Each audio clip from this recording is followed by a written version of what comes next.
CPM സംസ്ഥാന സെക്രട്ടേറിയറ്റിലെത്താൻ P ജയരാജന് ഇത് last chance ആയിരുന്നു.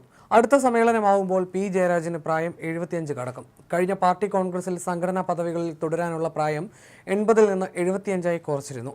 പാർട്ടി സംസ്ഥാന സമ്മേളന തീരുമാനം വന്നതിന് പിന്നാലെ സോഷ്യൽ മീഡിയയിൽ ജയരാജന്റെ നഷ്ടത്തെ വിമർശിച്ച് പോസ്റ്റുകൾ പ്രത്യക്ഷപ്പെട്ടു. അതിനിടെ ജയരാജന്റെ മകൻ Jain രാജിന്റെ WhatsApp സ്റ്റാറ്റസും ചർച്ചയാവുകയാണ്.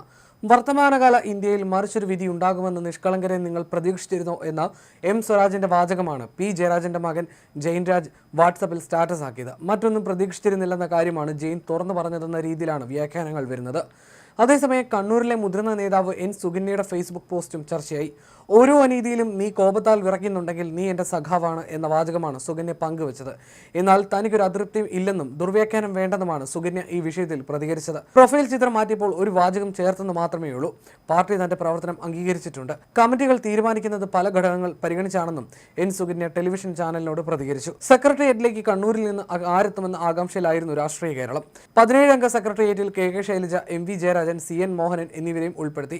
MP Rajesh, P Jayarajan, Kadakampally Udayabhanu, P Sasi എന്നീ നേതാക്കൾ പരിഗണിക്കപ്പെട്ടില്ല. P Sasi, P Jayarajan, M V Jayarajan എന്നിവരിൽ ഒരാൾക്കായിരുന്നു കണ്ണൂരിൽ നിന്ന് സാധ്യത. കൊല്ലം സമ്മേളനം കണ്ണൂരിൽ നിന്ന് പരിഗണിച്ചത് എം വി ജയരാജനെയാണ്. പി ജയരാജനെ സെക്രട്ടേറിയറ്റിലേക്ക് പരിഗണിക്കാതിരിക്കാൻ കാരണമായത് കണ്ണൂർ ജില്ലാ കമ്മിറ്റി സംസ്ഥാന നേതൃത്വത്തിന് നൽകിയ കത്തെന്നും റിപ്പോർട്ടുകൾ വരുന്നുണ്ട്.